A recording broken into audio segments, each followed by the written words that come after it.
তোমাদের জামাই না আমায় একটু ভালোবাসে না ভাবি। ওনার চাহনি হাব ভাব দেখলে শুধু মনে হয় উনি আমার উপর বেজায় বিরক্ত।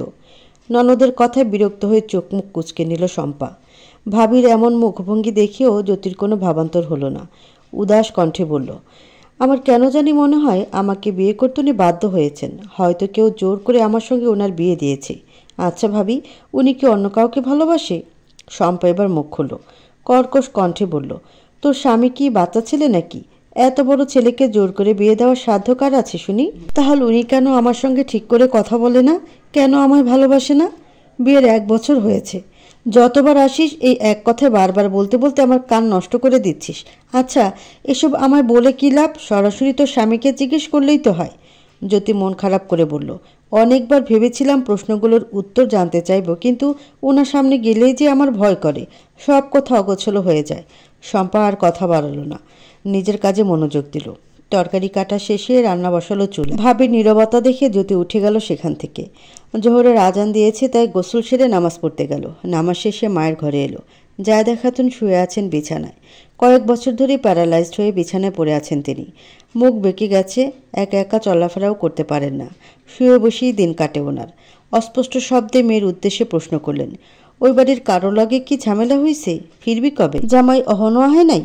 জ্যোতি উদাস ভঙ্গিতে জানালার ধারে চলে গেল। গ্রিল ধরে দাঁড়িয়ে বাইরের দিকে দৃষ্টি স্থির করল। মায়ের প্রশ্নের উত্তরে বলল, কার সঙ্গে ঝামেলা হবে মা? আমি নামক মানুষটির অস্তিত্ব কি কারো কাছে আদৌ আছে? আর তোমার জামাই, ওনার তো অনেক কাজ মা, অনেক ব্যস্ত মানুষ উনি। ওনার ফেরার সময় কোথায়? ফোন দেয় একটা। জ্যোতি মুচকি হাসল, যে হাসিতে অনেক না পাওয়া দুঃখ বেদনা ভর করেছে। চোখ দুটো হয়ে গেছে পানিতে টইটম্বুর। কাঠের আলমারির উপর রাখা বাটন মোবাইলটির দিকে একবার তাকিয়ে দৃষ্টি সরিয়ে নিল। ক্লাস 3-তে পড়া এক বাচ্চা মেয়েকে 3 মাস টিউশন করানোর টাকা দিয়ে এই মোবাইলটি সে কিনেছিল, তাও আবার বিয়ের আগে। বর্তমান যুগে মোবাইল ছাড়া কি আর চলে? অ্যান্ড্রয়েড মোবাইল কেনার সামর্থ্য তার ছিল না, তাই নিজের সামর্থ্য অনুযায়ী এই মোবাইলটিই কিনেছিল জ্যোতি। অনেক দিন হয়েছে মোবাইলে রিচার্জ করা হয় না, রিচার্জ করার দরকারও হয় না অবশ্য। কার সঙ্গে বা কথা বলবে? একটা সময় অনেক বান্ধবী ছিল জ্যোতির, কিন্তু সময়ের পরিক্রমায় এখন আর তাদের সঙ্গে যোগাযোগ নেই। তারাও খোঁজ নেয় না, তাই জ্যোতিও আগ বাড়িয়ে আর কথা বলে না তাদের সঙ্গে। চোখের কার্নিশ বেয়ে পানি গড়িয়ে পড়ল জ্যোতির। তার দৃষ্টি, তার মুখাবয়ব দেখে যে কেউ বুঝে ফেলবে তার মনে যে অনেক দুঃখ। সে দুঃখী একটি মেয়ে, কিন্তু কিসের এত দুঃখ তার? খোলা আকাশের দিকে তাকিয়ে জ্যোতি বলল, জানো মা, মাঝে মাঝে না আমার মনে হয় আমি সম্ভবত খুব ছোট্ট কিছুর জন্যে মারা যাব। মেয়ের এমন কথায় আঁতকে উঠলেন জায়দা খাতুন। মায়ের দিকে না তাকিয়েই তার মুখে ফুটে ওঠা আতঙ্কের ছাপ স্পষ্ট বুঝতে পারল জ্যোতি। বলল, আমি হয়তো মন খুলে কথা বলতে না পারার জন্য মারা যাব, হয়তো মারা যাব কোনো আবদার করতে না পারার জন্য। আমি হয়তো সামান্য একটু ভালোবাসার অভাবে মারা যাব মা। জায়দা খাতুনের মনটা ছটফট করে উঠল। মেয়ের উদ্দেশ্যে কিছু হয়তো বলতে যাচ্ছিলেন, ঠিক তখনই ঘরে আগমন ঘটল শম্পার। বিছানার একপাশে খাবারের প্লেট আর গ্লাস রেখে বলল, মাকে খাবার আর ওষুধ খাইয়ে নিজে খেতে আয় জ্যোতি। আলগোছে চোখের পানি মুছে জানালার কাছ থেকে সরে এলো জ্যোতি। হাত ধুয়ে ভাত মাখিয়ে মায়ের মুখের কাছে এক লোকমা ধরতে তিনি ভ্রুকুচকে প্রশ্নবিদ্ধ দৃষ্টিতে মেয়ের দিকে তাকালেন। ছোট থেকে মায়ের চাহনি অঙ্গভঙ্গি দেখি মায়ের অব্যক্ত কথা বুঝতে পেরে যেত জ্যোতি। হেসে মায়ের উদ্দেশ্যে বলল, কিছু হয়নি মা, আমাকে নিয়ে তুমি চিন্তা করো না, আমি খুব সুখে আছি। জায়দা খাতুন নিশ্চিন্ত হলেন। পরক্ষণে কিছু একটা মনে পড়ে গেল ওনার। প্রশ্ন করলেন, তাহলে অমন একটা কথা কেন বললি? ভেতরে হাজারো যন্ত্রণা জমিয়ে রেখে সবার সামনে কি সুন্দর হাসতে পারে জ্যোতি। সবসময় সবার সামনে ঠোঁটের কোণে নির্মল হাসি ঝুলেই থাকে তার। এই হাসির কারণেই হয়তো কেউ তার ভেতরের দহন টের পায় না। জ্যোতি উত্তরে বলল, এমনি বলেছি মা। এবার খেয়ে নাও তাড়াতাড়ি, আমারও তো খিদে পেয়েছে নাকি? মেয়ের কথায় লজ্জা পেলেন জায়দা খাতুন। প্যারালাইজড হওয়ার পর থেকে কোনো কাজই তিনি করতে পারেন না, এমনকি খাবারটাও নিজ হাতে খেতে পারেন না। বিয়ের আগে জ্যোতি এই দায়িত্বটা পালন করত, কিন্তু জ্যোতির বিয়ে হবার পর থেকে পুত্রবধূ ওনাকে নিজ হাতে খাইয়ে দেয়, আর রাতে বাড়ি ফিরে মায়ের প্রতি সেই দায়িত্বটা পালন করে একমাত্র ছেলে। প্লাস্টারহীন এই ছোট্ট একটা ইটের বাড়িতে থেকে দুবেলা ডাল ভাত খাওয়ার পরেও ভদ্রমহিলার মনে কষ্ট নেই। এই ছোট্ট কুটিরে যেন পৃথিবীর সব সুখ এসে ঠাঁই করে নিয়েছে। জায়দা খাতুনকে খাইয়ে ঘর থেকে বের হলো জ্যোতি। শম্পা খাবার বেড়ে রেখেছে, সেখানে বসিয়ে নিজের ছোট ছেলে মিহাদকে খাইয়ে দিচ্ছে। জ্যোতিকে দেখে মিহাদ বলে উঠল, মা মা, ফুপি আসছে। জ্যোতি পার্টিতে বসল। মিহাদের কথাগুলো এখনো সম্পূর্ণ স্পষ্ট আর শুদ্ধ হয়নি। শম্পা আরেক লুকমা খাবার তুলে মিহাদের মুখের দিকে ধরতেই মিহাদ মুখ সরিয়ে নিয়ে বায়না ধরে বলল, আমি ফুপির হাতে খাবো মা। ছেলের কথায় বিরক্ত হলো শম্পা। ধমক দিয়ে বলল, কোনো বায়না নয়, আমার হাতে চুপ করে খেয়ে নে। মায়ের কথা শুনল না মিহাদ, দৌড়ে এসে জ্যোতির কোলে বসলো। জ্যোতি বলল, থাক না ভাবি, ও না হয় আজ আমার হাতেই খাক, তুমিও খেতে বসো। শম্পার দ্বিমত করলো না, প্লেটে ভাত নিয়ে নিজে খেতে লাগলো আর জ্যোতি যত্ন সহকারে মিহাদকে খাওয়াতে লাগলো। এক পর্যায়ে মিহাদ উঠে গেল, বলল, আর খাবো না, মুখ ধুয়ে দাও ফুপি। পাশ থেকে একটি বাটি নিয়ে তার মধ্যে হাত ধুয়ে মিহাদের মুখ মুছিয়ে দিল জ্যোতি। মিহাদ দৌড়ে চলে গেল। জ্যোতি এবার নিজের খাওয়ায় মনোনিবেশ করলো। বারবার জ্যোতির দিকে আরও চোখে তাকাচ্ছে শম্পা। ভাবির এমন চাহনি দেখে খাওয়ার ফাঁকে জ্যোতি শুধালো, কিছু বলবে ভাবি? বলতে তো অনেক কিছুই চাই, বলো তাহলে। খানিকটা সময় নিয়ে শম্পা বলতে লাগলো, তোর ভাইয়ের ছোট্ট একটা মুদির দোকান, ওই মুদির দোকানের থেকে যা আয় হয় তাই দিয়ে মায়ের চিকিৎসা, ছেলে মেয়ে দুটো লেখাপড়া আর সংসার চলে। মিহাদও বড় হয়ে যাচ্ছে, বছর ঘুরলে ওকেও তো স্কুলে ভর্তি করতে হবে, তার উপর অনেক টাকা খরচ করে তোকে বিয়ে দিয়েছি। মানুষের কাছ থেকে ঋণ নিতে হয়েছে, সেই ঋণ এখনও পুরোপুরি শোধ করা হয়নি। বাজারে দ্রব্যমূল্য অনেক চড়া, একা হাতে তোর ভাইকে সংসার চালাতে কত হিমশিম খেতে হয় সবই তো বুঝিস তুই। খাওয়া বন্ধ হয়ে গেল জ্যোতির। পূর্ণ দৃষ্টিতে তাকিয়ে আছে শম্পার দিকে। শম্পা আবারও বলল, দুদিন পর পর শ্বশুরবাড়ি ছেড়ে ভাইয়ের বাড়ি এসে পড়ে থাকলে হবে? সব সময় তো আর তোকে খালি হাতে পাঠাতে পারি না, এত কিছু কোত্থেকে জোগাড় করবো বলতো? খাওয়া থেমে গেল জ্যোতির। এই মুহূর্তে এসে ভীষণ লজ্জা লাগছে তার। ভাবির থেকে দৃষ্টি সরিয়ে নিল। শম্পা বলল, আমার শ্বশুর তার বউ আর ছোট ছোট ছেলে মেয়ে রেখে ঠিকই আরেক জায়গায় বিয়ে করে নিয়ে শান্তিতে সংসার করছেন। সম্পত্তি তো দূরে থাক, ছেলে মেয়ের দায়িত্ব পর্যন্ত নিলেন না। মা কষ্ট করে তাদের বড় করেছে, তোর ভাই তোকে ভালো ঘরে বিয়ে দিয়েছে। বিয়ের পর শ্বশুরবাড়ি তো মেয়েদের আসল ঠিকানা। এভাবে এখানে পড়ে থাকলে আশেপাশের লোকজন মন্দ কথা বলবে। কাল তো পাশের বাড়ির চাচি সরাসরি জিজ্ঞেস করলেন, জ্যোতি কি শ্বশুরবাড়ি থেকে একেবারে চলে এসেছে? জামাই কি ছেড়ে দিল নাকি ওকে? জ্যোতি নিশ্চুপ হয়ে আছে। শম্পা আবারও বলল, সময় থাকতে থাকতে নিজের সংসার নিজে বুঝে নে। তোর স্বামীকে বল তোকেও যেন তার সঙ্গে করে নিয়ে যায়। অযথা শ্বশুরবাড়িতে পড়ে থাকবি কেন? তুই বলতে না পারলে আমি তোর ভাইকে বলে তোর শাশুড়ি কিংবা তোর স্বামীর সঙ্গে কথা বলতে বলি। জ্যোতি খাওয়া ছেড়ে উঠে দাঁড়ালো। জড়ানো কণ্ঠে বলল, দরকার নেই ভাবি, আমি আজ বিকেলেই চলে যাব। কথাটি বলেই ঘরে চলে গেল জ্যোতি। চোখের পানি আর বাদ মানছে না। পৃথিবীতে সব সহ্য করা গেলেও কাছের মানুষদের জীবনে বোঝা হয়ে থাকার মতো বড় দুঃখ কষ্ট হয়তো আর দ্বিতীয়টি নেই। জ্যোতি যখন জাহেদা খাতুনের গর্ভে বেড়ে উঠেছিল তখন জ্যোতির বড় ভাই জাহেদের বয়স ছিল মাত্র 6 কিংবা 7। ওদের বাবা ছিলেন একজন প্রবাসী। একটা সময় তাদের বাবা মিজানুদ্দিন বাড়িতে টাকা পাঠানো বন্ধ করে দেন। জাহেদা খাতুন যেন সন্তানদের নিয়ে অথৈ সাগরে ভেসে যাচ্ছিল। এক দিক দিয়ে অসুস্থতা, সংসার, আরেক দিক দিয়ে স্বামীর চিন্তা, অর্থ সংকট। জায়েদা খাতুনের শ্বশুর শাশুড়ি স্পষ্ট জানিয়ে দিয়েছিলেন তাদের হাতে কোনো টাকা পয়সা নেই, তারা পুত্রবধূ এবং নাতি নাতনিদের কোনো খরচা বহন করতে পারবেন না। তখন বাধ্য হয়ে বাপের বাড়ি গিয়ে ওঠেন জায়েদা খাতুন। বাবা ওনার বছর 2 আগে মারা গেছিলেন। মাকে ভাইরা খাওয়া পড়া দেয়। বোনের এমন অবস্থা জায়েদা খাতুনের ভাইরা স্পষ্ট বলে দিয়েছিল ওনারা বোনের দায়িত্ব নিতে পারলেও বোনের সন্তানের দায়িত্ব নিতে পারবে না। তখন বাপের বাড়ি থেকে পাওয়া সামান্য ওয়ারিশটুকু বিক্রি করে দিতে চাইলেন জায়েদা খাতুন, কিন্তু ভাইরা এসে বাধা দেয় তাতে। শেষে ভাইদের সঙ্গে লড়াই করে এলাকার গণ্যমান্য ব্যক্তিদের সাহায্যে ওয়ারিশ বিক্রি করে মেয়েকে দুনিয়ার আলো দেখান তিনি। ছেলে মেয়েদের লালন পালন করতে থাকেন। বছর 4 পর মিজানুদ্দিন দেশে ফিরেন। লোকমুখে স্বামীর ফেরার কথা শুনে ছেলে মেয়ে সহ শ্বশুরবাড়িতে ফিরে যান জায়েদা খাতুন। কিন্তু সেখানে গিয়েই মাথায় বাজ পড়ে ওনার। মিজানুদ্দিন এক বিদেশি মহিলাকে নিয়ে বাড়ি ফিরেছেন। মহিলাটি নাকি ওনার স্ত্রী। জায়েদা খাতুন যখন এর প্রতিবাদ করে তখন ওনার শ্বশুর শাশুড়ি আর ননদরা মিলে মিথ্যে অপবাদ দিয়ে বাড়ি ছাড়া করেন ওনাকে। ছেলে মেয়েদেরকে তাদের বাবা ত্যাগ করতে পারলেও মা জায়েদা খাতুন ত্যাগ করতে পারেননি। তিনি ছিলেন মোটামুটি শিক্ষিত একজন নারী। সন্তানদের নিয়ে শহরে চলে এসে ছোট্ট টিনের চালাবাড়িতে একটি ঘর ভাড়া নিয়ে গার্মেন্টসের চাকরি শুরু করেন। জাহেদ যখন এসএসসি পাশ করে বিশ্ববিদ্যালয়ে ভর্তি হওয়ার চিন্তা করছিল তখনই জায়েদা খাতুন স্ট্রোক করেন। অফিসের লোকেরা হাসপাতালে ভর্তি করে ওনাকে। ডান পাশ প্যারালাইজড হয়ে যায় ওনার। তারপর মা বোনের সব দায়িত্ব জাহিদের নিজ কাঁধে তুলে নেয়। মায়ের জমানো টাকা দিয়ে গ্রামে ফিরে হাঁস মুরগির ব্যবসা শুরু করে। প্রথম ভালোই লাভ হচ্ছিল তার। লাভের টাকায় 3 রুমের একটি ইটের বিল্ডিং তৈরি করে ভাড়া বাড়ি থেকে নিজেদের বাড়িতে ওঠে। তারপর শম্পাকে বিয়ে করে। কিন্তু হঠাৎ করে এক অসুখে আক্রান্ত হয়ে ফার্মের হাঁস মুরগিগুলো মারা যেতে লাগলো। একসময় ব্যবসায় লস খেল জাহিদ। তারপর বাজারে একটি মুদি দোকান ভাড়া নিয়ে ধারদানা করে ভালো একটা পরিবারে বোনের বিয়ে দেয়। এই মুদির দোকান চালিয়েই ধারকৃত অর্থ পরিশোধের পাশাপাশি এখন সংসার চালায় জাহিদ। বোরকা হিজাব পরে তৈরি হয়ে নিল জ্যোতি। মায়ের ঘরে এলো বিদায় নেওয়ার জন্য। জায়দা খাতুন ঘুমাচ্ছেন। ওষুধগুলো সেবন করার পর আর তিনি জেগে থাকতে পারেন না। মায়ের আর ঘুম ভাঙালো না জ্যোতি। দু চোখ ভরে মাকে দেখিয়ে ব্যাগ হাতে বের হলো ঘর থেকে। শম্পা পেছন থেকে বলল, আমরা সবসময় তোর ভালোই চাই, এটা তোর নিজের বাড়ি, যখন ইচ্ছে তখনই তুই এখানে আসতে পারিস, কিন্তু তাই বলে নিজের সংসার ফেলে যখন তখন তো আর এসে থাকা উচিত নয় বল। আজ আসি। কোনো দিকে না তাকিয়ে বিদায় নিয়ে বাড়ি থেকে বের হলো জ্যোতি। ভাইয়ের বাড়ি থেকে জ্যোতির শ্বশুর বাড়ির দূরত্ব প্রায় 1-1.5 ঘন্টার মতো। সে যেতেই দীর্ঘশ্বাস ফেলে ঘরে চলে গেল শম্পা। সন্ধ্যার সময় বাড়িতে ফিরে এসেছে জাহিদ। হাত মুখ ধুয়ে বসার ঘরে বসল। মিহাদ দৌড়ে এসে জাহিদের কোলে চড়ে বসে বলল, বাবা আমার মজা কই? ছেলের কথা মুচকি হেসে চিপসের প্যাকেটটা ছেলের হাতে ধরিয়ে দিল জাহিদ। চিপস পেয়ে মিহাদ দৌড়ে চলে গেল বোনদের কাছে। শম্পা পানির গ্লাস স্বামীর হাতে দিয়ে প্রশ্ন করলো, কি ব্যাপার আজ তাড়াতাড়ি চলে এলে যে? এমনি চলে এসেছি। জ্যোতি কই? মায়ের ঘুম ভেঙেছে? না, শুয়ে আছেন মা। আর জ্যোতি ফিরে গেছে শ্বশুর বাড়ি। জাহিদের কপালে সূক্ষ্ম কয়েকটি ভাঁজ পড়ল। বলল, কালও তো বলল এখানে আরও কিছুদিন থাকবে, তাহলে হুট করে চলে গেল কেন? আমি যেতে বলেছি। কিছুটা অবাক হলো জাহিদ। প্রশ্ন করলো, তুমি চলে যেতে বলেছ? কেন বলেছ?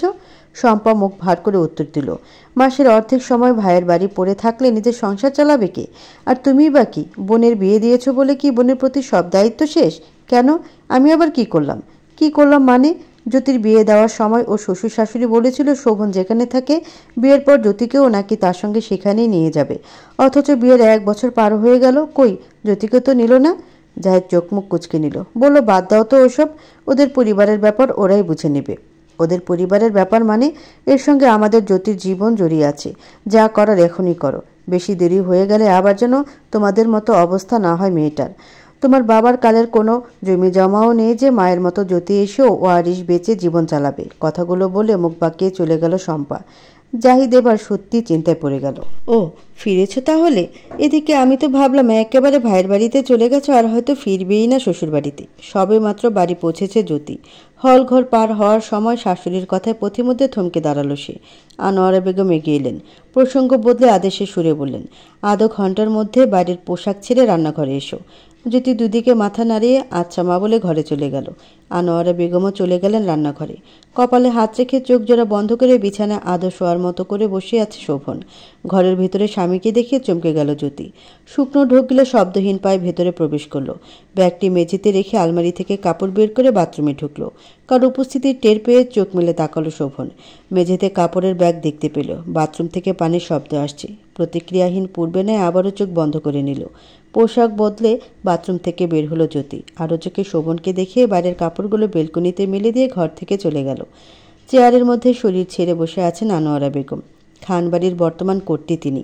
বিশাল বড় বাড়ি। বাড়ির সঙ্গে সঙ্গে বাড়ির সদস্য সংখ্যাও অনেক, এক কথায় যৌথ পরিবার। বাড়ির 3 জন বউয়ের মধ্যে 2 জন রাতের খাবার প্রস্তুত করছে আর একজন সবার জন্য চা নাস্তা তৈরি করছে। রান্নাঘরের দরজার ধারে বসে সেসব তদারকি করছেন আনোয়ারা বেগম। জ্যোতি শাশুড়ির সামনে এসে মাথা নিচু করে দাঁড়ালো। নরম কণ্ঠে শুধালো, আমি কি করব মা, যদি বলতেন। আনোয়ারা বেগম কাঁসার বাটিতে পানের পিক ফেলে উত্তরে বললেন, মেজো বউয়ের কাছ থেকে তোমার আর শোভনের নাস্তা নিয়ে ঘরে যাও। এখন এটাই তোমার কাজ। আমি এখন নাস্তা করব না মা, আমি বরং এলিনাকে রান্নার কাজে সাহায্য করি। রেশমা না হয় ওনাকে নাস্তা দিয়ে আসবে। রেগে গেলেন আনোয়ারা বেগম। রাগ প্রকাশ না করে স্বাভাবিকভাবে বললেন, সংসারে পা দিল এই তো কয়দিন আগে, এখনই শাশুড়ির মুখে মুখে কথা বলা শিখে গেছো? আনোয়ারা বেগমের শান্ত গলায় বলা কথাটি কানে যেতেই ভয় পেয়ে গেল জ্যোতি। আনোয়ারা বেগম এবার ধমক দিয়ে বলেন, এই কয়েকদিন যে ভাইয়ের বাড়িতে ছিলে তখনও কিন্তু খানবাড়িতে রান্নাবান্না খাওয়া দাওয়া চলেছে, তাই শাশুড়ির উপর কথা বলার দুঃসাহস আর দেখিও না। যা বলেছি তাই করো। কথার অবাধ্যতা আমার মোটেও পছন্দ নয়। জ্যোতি আর কিছু বলার সাহস পেল না।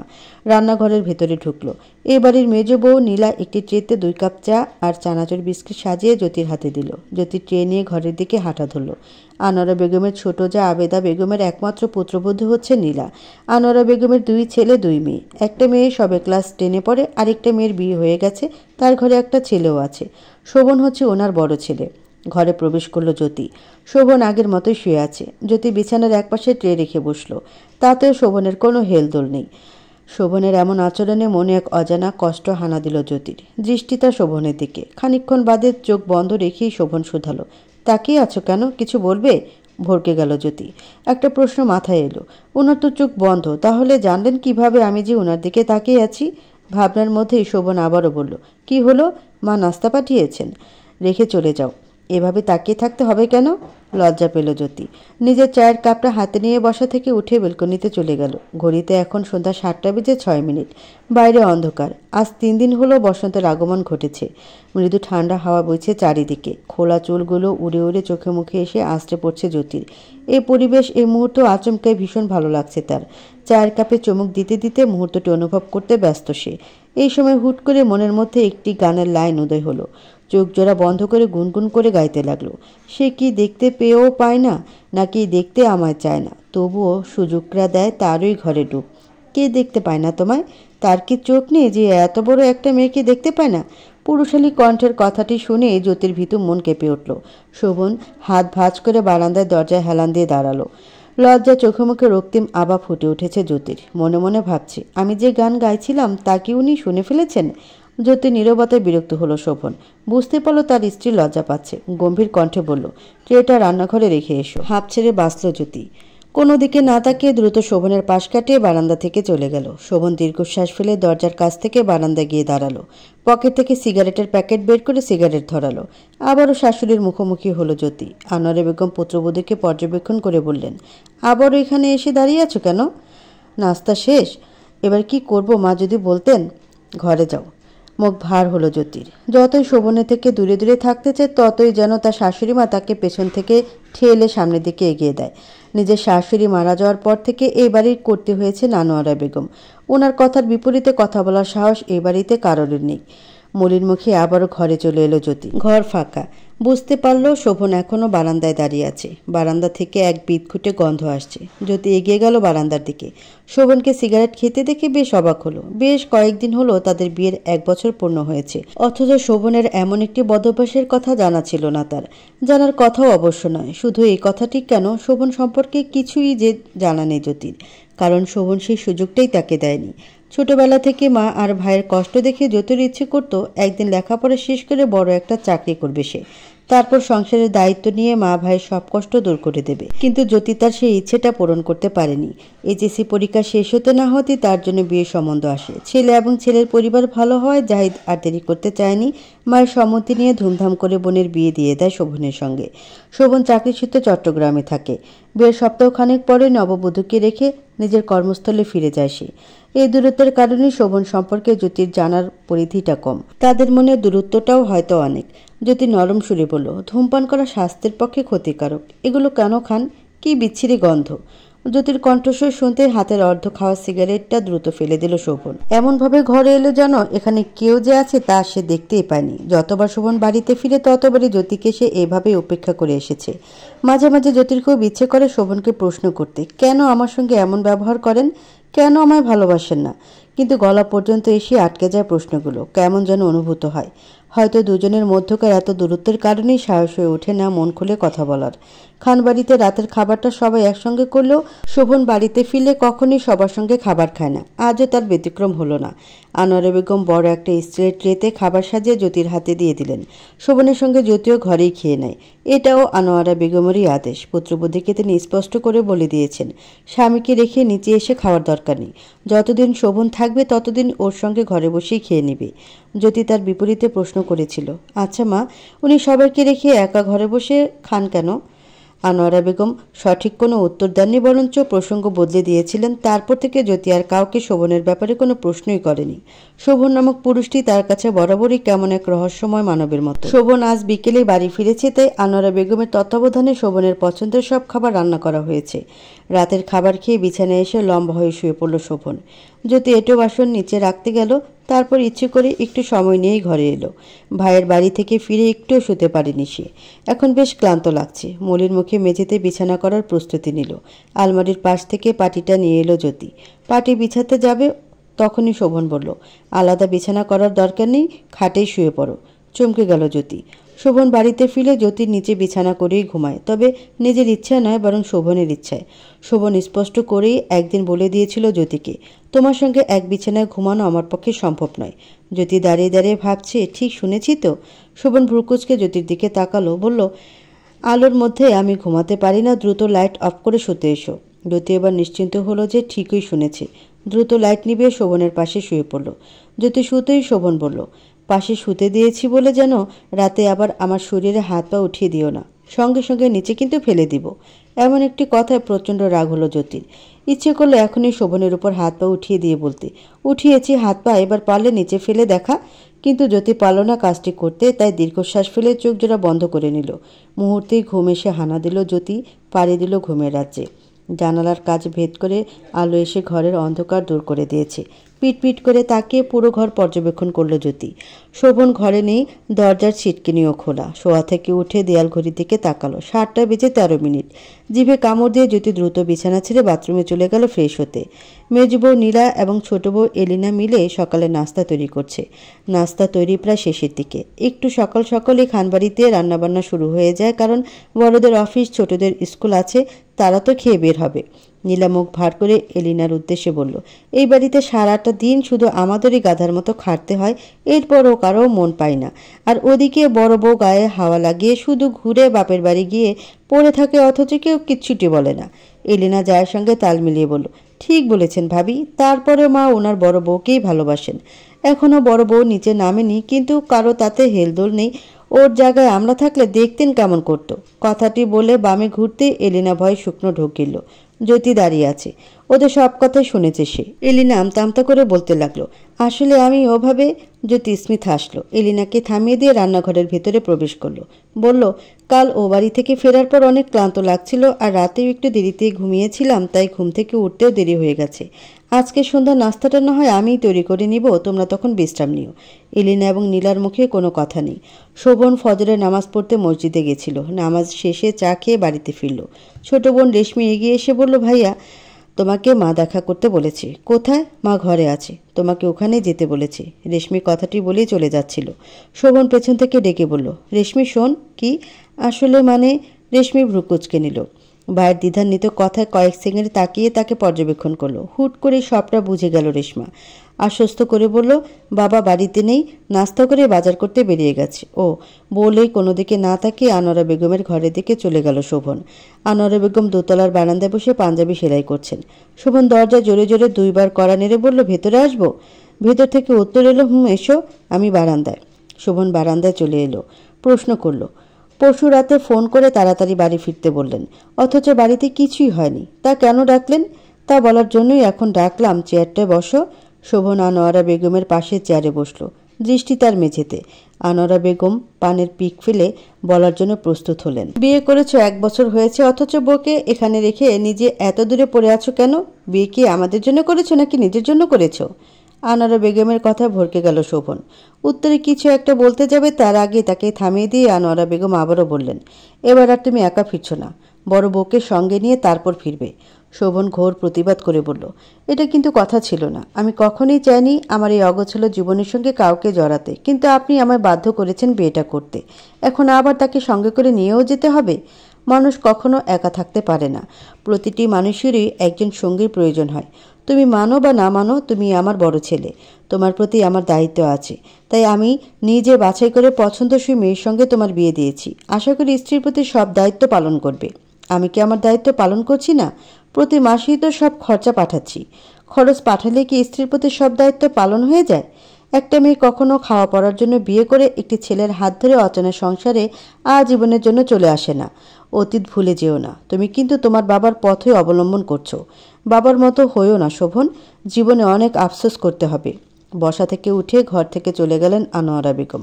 শোভন বিধ্বস্ত দৃষ্টিতে তাকিয়ে আছে বাড়ির দিকে। আনোয়ারা বেগমের শেষ কথাটুকু এখনও কানে বাজছে, বাবার মতো হইও না, জীবনে অনেক আফসোস করতে হবে। শোভন আনমনে বলে উঠল, আমি বাবার পথে যাচ্ছি। চোখ জোড়া বন্ধ করে নিল সে। জোরে কয়েকটা নিঃশ্বাস নিল। বলল, না, আমি ওই লোকটার মতো কখনোই হব না।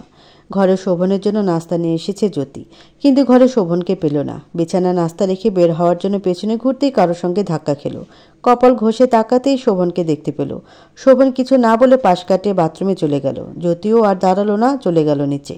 রোজকার মতো আজও বসে বসে রান্নাবান্নার তদারকি করছেন আনোয়ারা বেগম। নীলা, এলিনা এবং আনোয়ারা বেগমের যা মাসুমা বেগম দুপুরে রান্নার আয়োজন করছেন। কাজের মধ্যে আনোয়ারা বেগম বলতে লাগলেন, যখন আমি এ বাড়ির বউ হয়ে আসি তখন এই খানবাড়ির সদস্য সংখ্যা ছিল অনেক বেশি। তার মধ্যে আমার ননদ ছিলেন 4 জন। 2 দিন পরপরই কেউ না কেউ স্বামী সন্তান নিয়ে চলে আসতো এই বাড়িতে। আমি এই বাড়িতে আসার পর আমার শাশুড়ি রান্নাঘরের ধারের কাছেও ঘেঁষতেন না। এমনকি বাড়িতে কোনো কাজের লোকও ছিল না। একা হাতে সব দিকে আমাকে সামলাতে হতো। কাজে ভুল হলে তো এই হল ঘরে বিশাল মিটিং বসতো। তোমাদের মতো মাসে 2 বার বাপের বাড়িতে যাওয়া তো দূরে থাক, বছরে একটা দিনের জন্যও যেতে পারতাম না। অসুস্থ হলেও সেবা করার কেউ ছিল না। অসুখ নিয়ে রোজকার মতো সব কাজ করতে হতো। এখন যেমন বাড়িতে নিয়ম আছে, রাতে পুরুষরা ফেরার পর তাদের খাওয়া শেষ হলে বাড়ির বউরা খাবে, তখনও সেই নিয়মই ছিল। কিন্তু সন্ধ্যায় তোমাদের মতো আমরা নাস্তা করতে পারতাম না। বিকেল হলে ক্ষুধা লাগতো, তারপরেও সেই রাত 9:30 10টা পর্যন্ত অপেক্ষা করতে হতো। শাশুড়ির পর আমি হলাম বাড়ির কর্ত্রী। শাশুড়ির করা নিয়ম কিছুই বদলায়নি, শুধু তার সঙ্গে কিছু নিয়ম যোগ করে দিয়েছি। সন্ধ্যায় সবার জন্য নাস্তার ব্যবস্থা করেছি যাতে ক্ষুধা নিবারণ হয়। একজন বউর উপর সব কাজ চাপিয়ে দেয়নি, বরং সবাইকে তাদের কাজ ভাগ করে দিয়েছি। ঘরদোর পরিষ্কার, কাপড় ধোয়ার জন্য আলাদা মানুষ রেখেছি। কেউ অসুস্থ হলে মায়ের মতো করে তাকে যত্ন করি। তারপরেও তোমাদের মনে এত হিংসা কোত্থেকে উদয় হয়? আনোয়ারা বেগমের সম্পূর্ণ কথা মনোযোগ সহকারে সবাই শুনল। শেষের কথায় নীলা এবং এলিনা ভয়ে কেঁপে উঠল। আনোয়ারা বেগম বললেন, আমার কাছে বাড়ির সব বউ সমান। সবাইকে আমি নিজের মেয়ের চোখেই দেখি। তোমরা এই বাড়িতে আগে এসেছো। আমার বড় ছেলেটা বিয়ে করতে চাইছিল না, তাই তাকে বিয়ে করাতে একটু দেরি হয়ে গেছে। আর বাকি ছেলে দুটো তো সময়ের আগেই বিয়ে করে নিয়েছে। সে যাই হোক, ছেলেটা এতদিন পর ফিরেছে, তারপরও বড় বউকে তার স্বামীর কাছে না পাঠিয়ে ঘরের কাজে বসিয়ে রাখবো? তোমরা ওর জায়গা থাকলে মেনে নিতে? নীলা নতন দৃষ্টিতে বলল, আমরা বুঝতে পারিনি। তোমরা অবুঝ নও যে বুঝতে পারবে না। ওই সব যায় হিংসা, শ্বশুর শাশুড়ির প্রতি বিরক্ত খানবাড়িতে চলবে না। এখানে থাকতে হলে সবাইকে মিলেমিশে থাকতে হবে, কথাটা মাথায় ঢুকিয়ে নাও। কথাটি ধমকের সুরে বলে চলে গেলেন আনোয়ারা বেগম। নীলা এলিনার মুখে লজ্জা এবং অনুতপ্ত এসে ভর করেছে। শাশুড়ির সমস্ত কথাই কর্ণগোচর হয়েছে জ্যোতির। মনে মনে এক প্রশান্তি বিরাজ করছে তার। ভাগ্য করে একজন ভালো মন মানসিকতা শাশুড়ি পেয়েছে সে। শোভন সেই যে ঘরে ঢুকেছে আর বের হয়নি একবারও। রাফুন খান হাত পা ছুড়িয়ে বিছানায় বসে আছেন। স্ত্রীকে দেখে ইতস্তত করে শুধালেন, শোভন কি করে? আনোয়ারা বেগম উত্তরে বললেন, তা নিজে গিয়ে দেখে এসো না। রাফুন খানের মুখখানা চুপসে গেল। খানিকক্ষণ নীরব থেকে আবারও বললেন, এবার তো নিশ্চয়ই কিছুদিন থাকবে, তাই না? কি জানি, কিছু তো বলল না এ ব্যাপারে। রাফুন খান দীর্ঘশ্বাস ফেললেন। পূর্বের মতো আবারও চুপচাপ বসে রইলেন। অফিস থেকে বাড়ি ফিরেছে শাফিন।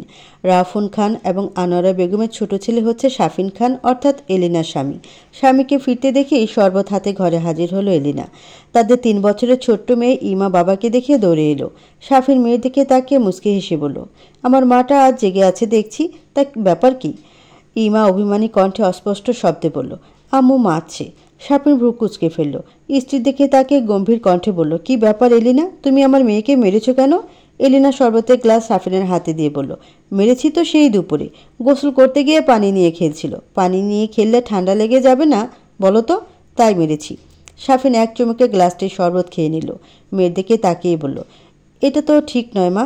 আম্মুর কথা না শুনলে তোমার খেতেই হবে। আম্মু যা বলবে তাই শুনবে, ঠিক আছে? ইমা উপন্যাস মাথা নাড়ালো। শাফিন আবারও মুচকি হাসল। শাফিন এবং এলিনা ছিল সমবয়সী। এলিনার বাবা তার বিয়ে ঠিক করেছিল অন্য কোথাও, তাই সেদিনই শাফিন এলিনা বাড়ি থেকে পালিয়ে গিয়ে সবার অমতে বিয়ে করে নেয়। ছেলের এমন একটি কাজে রাফুন খান ছেলে এবং ছেলের বউকে বাড়ি থেকে বের করে দিয়েছিলেন। ছেলেকে করতে চেয়েছিলেন ত্যায্যপুত্র, কিন্তু আনোয়ারা বেগম তৎক্ষণাৎ ছেলের পাশে দাঁড়ান। স্বামীকে বুঝিয়ে তাদের ঘরে তোলেন। একটা সময় এলিনার পরিবারও তাদের বিয়েটা মেনে নেয়। একমাত্র শোভনের পছন্দ কিংবা ভালোবাসার কোনো মানুষ ছিল না। লেখাপড়ার কারণে সেই ছোটবেলা থেকেই পরিবার থেকে দূরে থেকেছে শোভন। চট্টগ্রাম বিশ্ববিদ্যালয় থেকে মাস্টার্স শেষ করে ওখানে একটি প্রতিষ্ঠানে চাকরি নেয়। আনোয়ারা বেগম বারবার বিয়ের কথা বলার পরেও তার এক উত্তরই ছিল, আমি এখন বিয়ে করছি না, তাই এ ব্যাপারে আর কোনো কথা শুনতে চাই না আমি। কারোর জন্য কারো জীবন থেমে থাকে না। শেষে বাধ্য হয়ে আনোয়ারা বেগমের নির্দেশে আবেদা বেগম নিজের ছেলে ইমানের বিয়ে দেওয়ার চিন্তা ভাবনা করেন। নীলাকে ইমরান আগে থেকে পছন্দ করত। মায়ের কাছে নিজের পছন্দের কথা বলতেই আবেদা বেগম নীলাকে ছেলের বউ করে ঘরে তোলেন। একসময় বাড়িতে আসাও বন্ধ করে দেয় শোভন। এদিকে বড় ছেলের চিন্তায় রাফুন খান এবং আনোয়ারা বেগমের চিন্তা শেষ নেই। ছেলের মতের কোনো তোয়াক্কা না করে ঘটকের সাহায্যে পাত্রী দেখতে বেরিয়ে পড়েন। অবশেষে জ্যোতিকে পছন্দ হয় ওনার। বিয়ের দিন তারিখ ঠিক করে নানান অজুহাত দেখিয়ে শোভনকে ডেকে আনেন বাড়িতে। এ নিয়ে অবশ্য শোভন রাগারাগিও করেছিল, কিন্তু পরিশেষে বাধ্য হয়ে পিড়িতে বসতে হয় তাকে। সন্ধ্যার নাস্তা জ্যোতির হাতে দিয়ে আনোয়ারা বেগম বললেন, নিজের সব জামা কাপড় আর প্রয়োজনীয় জিনিসপত্র ব্যাগে ভরে রেখো। জ্যোতি ভ্রুকুচকে প্রশ্ন করলো, কেন মা? তোমার একরোখা জেদি স্বামীর তো আবার মিনিটে মিনিটে ইচ্ছে বদলায়। কখন আবার এসে বলবে আজই ফিরে যাব, তখন তো আর সব গোছকাজ করা সম্ভব হবে না। কিন্তু মা, আমি কেন ব্যাগ গোছাবো? কারণ তুমিও শোভনের সঙ্গে ওখানে যাচ্ছ। চমকে গেল জ্যোতি। বলল, আমি? আনোয়ারা বেগম উত্তরে বললেন, হ্যাঁ, নিজের স্বামীর সংসার এখনই বুঝে নেওয়ার সময়। দুজনে দুই প্রান্তে পড়ে থাকলে আর যাই হোক সংসার হয় না। নিজের ছোট্ট সংসারটা নিজ হাতে সাজিয়ে নিও। কোনো সমস্যা হলে আমি তো আছি, আমাকে বলবে, আমি সব সমস্যার সমাধান করে দেব। এখন যাও, গুছিয়ে নাও সব। জ্যোতি সেখান থেকে প্রস্থান করলো। মনে মনে বলল, আমি ঠিক শুনেছি তো? আমি ওনার সঙ্গে যাব? আজ অনেক দিন পর মনের ভিতরে আনন্দ এবং ভালো লাগা কাজ করছে তার। হুট করে একটি প্রশ্ন এলো মাথায়। গতকাল ফেরার পর থেকেই সব কিছু স্বপ্নের মতো লাগছে। আচ্ছা, ভাবি কি সত্যি সত্যি ভাইকে বলে মায়ের সঙ্গে কথা বলেছে? এর জন্যই কি মা ওনাকে ডেকে এনেছেন? ভাবতে ভাবতে ঘরে চলে এলো জ্যোতি। বিছানায় খাবারের ট্রে রাখলো। শোভন খাচ্ছে আর মোবাইল টিপছে। জ্যোতি ইতস্তত করে বলল, আপনার মোবাইলটা একটু দেবেন? ভাবির সঙ্গে কথা বলতাম। শোভনের কপালে কয়েকটা ভাঁজ পড়ল। প্রশ্ন করলো, তোমার মোবাইল কোথায়? আছে, কিন্তু রিচার্জ করা নেই। ও, জ্যোতির দিকে মোবাইল এগিয়ে দিল শোভন। জ্যোতি মোবাইল নিয়ে বেলকনিতে চলে এলো। নাম্বার মুখস্থ ছিল বিধায় কল দিল শম্পার নাম্বারে। একবার রিং হতেই কল রিসিভ হলো। অপর পাশ থেকে শম্পা প্রশ্ন করলো, হ্যালো, কে বলছেন? ভাবি, আমি জ্যোতি বলছি। শম্পা ঠোঁটের কোণে হাসি ফুটলো। প্রশ্ন করলো, এটা আবার কার নাম্বার? তোমাদের জামাইয়ের। সে ফিরল কবে? গতকাল। ও আচ্ছা ভাবি, তুমি কি ভাইয়াকে কিছু বলেছিলে? কি বলবো? ওনার সঙ্গে আমার যাওয়ার ব্যাপারে। তুই না বলতে নিষেধ করলি, তাই আর বলিনি। ও, আরও কিছুক্ষণ দুজনে কথা বলল। জ্যোতি নিজেই কল কেটে দিয়ে ঘরে এসে শোভনের দিকে মোবাইলটি এগিয়ে দিল। শোভনের নাস্তা করা শেষ। মুখে চিন্তার ছাপ। বসা থেকে উঠে ঘরের বাইরে চলে গেল। জ্যোতি নিজেও নাস্তা করে নিল। তারপর শাশুড়ির নির্দেশ মতো নিজের কাপড় এবং প্রয়োজনীয় সব জিনিসপত্র ব্যাগে গোছাতে লাগলো। আবেদা বেগমের মা এসেছেন বাড়িতে। বয়স ওনার 72 ছুঁই ছুঁই। আবেদা বেগমের স্বামী রেজাউল খান নিজে গিয়ে শাশুড়িকে নিয়ে এসেছেন। বিলকিস খাতুন বসে আছেন সোফায়। বাড়ির বৌজিরা ওনাকে আপ্যায়ন করতে ব্যস্ত হয়ে পড়েছে মুহূর্তেই। আনোয়ারা বেগম এসে বসলেন পাশে, শুধালেন, তা মাওই কেমন আছেন? বিলকিস খাতুনের নিচের কপাটির দুটো দাঁত পড়ে গেছে। বয়সের ভারে চামড়া কুঁচকে গেছে। মাথায় হাতে গোনা কয়েকটি চুলে বাদে বাকি সব চুল সাদা রং ধারণ করেছে। আনোয়ারা বেগমের প্রশ্নের উত্তরে হেসে বললেন, আলহামদুলিল্লাহ, আছি ভালো। তা তোমরা কেমন আছো? আমরাও বেশ ভালো। অন্ধকার ছাদে এসে দাঁড়িয়েছে শোভন। কাউকে বারবার ফোন করছে। মুখে বিরক্তি নিয়ে ফোন দিয়েই যাচ্ছে। বেশ কিছুক্ষণ বাদে কল রিসিভ হলো। শোভন রাগ নিয়ে চাপা সুরে বলল, কল ধরতে এতক্ষণ লাগে? অপর পাশ থেকে উত্তর এলো, রাগ করিস না ভাই, মোবাইল সাইলেন্ট ছিল আর আমি অফিসে ছিলাম। কাজের সময় ফোন ধরলে বস কেমন করে জানিস তো। আচ্ছা শোন, আমার জন্য একটা ফ্ল্যাটের ব্যবস্থা করে দিতে পারবি? হঠাৎ ফ্ল্যাট দিয়ে কি করবি? ফ্ল্যাটে মানুষ কি করে? থাকবো। তোকে তো অফিস থেকে থাকার জন্য ব্যবস্থা করে দিয়েছে। ওখানে আর থাকবো না। আমি একা নই, এখন আমার ওয়াইফও আমার সঙ্গে ফিরবে। এখন থেকে আমার সঙ্গেই থাকবে। তাই আর্জেন্ট তুই ভালো দেখে অফিস থেকে বাড়ি পর্যন্ত যাতায়াতের সুবিধা দেখে ফ্ল্যাট ভাড়া কর। আমি এসে টাকা দিয়ে দেব। এই তো ভালো খবর। টাকা নিয়ে সমস্যা নেই। তুই শুধু ভেবে নে কাজটা কমপ্লিট। এবার যেন শোভন হাফ ছেড়ে বাঁচল। কাজ শেষ করে হইচইয়ের শব্দে নিচে নেমে এলো জ্যোতি। বিলকিস খাতুনকে দেখে এগিয়ে গেল তাদের কাছে। জ্যোতি বিলকিস খাতুনকে প্রথম এবং শেষ যেদিন দেখেছিল সেদিন খানবাড়িতে নতুন বউ হিসেবে ছিল তার প্রথম দিন। জ্যোতিকে দেখে ভ্রুকুচকে নিলেন বিলকিস খাতুন। বললেন, ও শোভনের বউ না? আবেদা বেগম বললেন, হ্যাঁ মা। এত তাড়াতাড়ি মুখ ভুলে গেলে? মুখ ভুলবো কেন? আগের থেকে চেহারার পরিবর্তন হয়েছে অনেক। তার উপর সেই যে বিয়ের সময় দেখেছিলাম, এর মাঝে তো আর দেখাই হয়নি। তা নাতি বউ কেমন আছো? জ্যোতি হেসে উত্তর দিল, আলহামদুলিল্লাহ, ভালো। আপনি? কথাটির উত্তর দেওয়ার প্রয়োজন বোধ করলেন না বিলকিস খাতুন। কপাল কুঁচকে সবার মধ্যে উটকে একটি কথা বলে ফেললেন, তার ছোট দুই বউয়ের পোলাপাইন তো দেখি হাঁটা শিখা গেছে, কিন্তু বড় বউয়ের খবর কি? বাচ্চা কাচ্চা হয় না কেন? বউর কি কোনো সমস্যা টমস্যা আছে নাকি? বিলকিস খাতুনের এমন একটি কথায় চমকে গেল উপস্থিত সবাই। অপ্রস্তুত হয়ে গেল জ্যোতি।